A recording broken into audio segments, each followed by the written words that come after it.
ದೇಶದ ರಾಷ್ಟ್ರಪತಿಗಳ ಮುಖಾಂತರ ಮತ್ತು ಪ್ರಧಾನಮಂತ್ರಿಗಳ ಮುಖಾಂತರ ಸರ್ಕಾರಕ್ಕೆ ಒತ್ತಡ ಹೇರುವಂತ ಕೆಲಸವನ್ನು ನಾವು ಮಾಡ್ತಾ ಇದ್ದೇವೆ.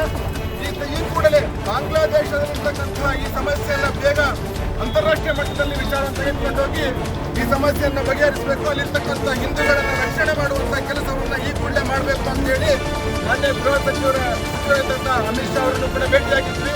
ಮತ್ತು ಈ ಮೂಲಕ ನಾವು ಇಡೀ ದೇಶಾದ್ಯಂತ ಹಿಂದೂ ಹಿತರಕ್ಷಣಾ ವೇದಿಕೆ ಮುಖಾಂತರ ಪ್ರತಿಭಟನೆ ಮಾಡ್ತಾ ಸರ್ಕಾರದ ಮೇಲೆ ಒತ್ತಡ ತರಬೇಕು ಮತ್ತು ವಿಶ್ವದಾದ್ಯಂತ ಇರ್ತಕ್ಕಂಥ ಜನಸಮೂಹಕ್ಕೆ ಇಲ್ಲಿ ನಡೆದಿರ್ತಕ್ಕಂಥ ಅತ್ಯಾಚಾರ ಮತ್ತು ಅನಾಚಾರದ ಕೊಲೆಗಳು ಗೊತ್ತಾಗಬೇಕು ಅಂತ ಈ ಮೂಲಕ ನಾವೆಲ್ಲರೂ ಈ ಒಂದು ಮಾನವ ಸರಪಳಿ ಮುಖಾಂತರ ಪ್ರತಿಭಟನೆ ಮಾಡ್ತಾ ಇದ್ದೇವೆ. ಈ ಪ್ರತಿಭಟನೆ ಬಂದಿರ್ತಕ್ಕಂಥ ಎಲ್ಲರಿಗೂ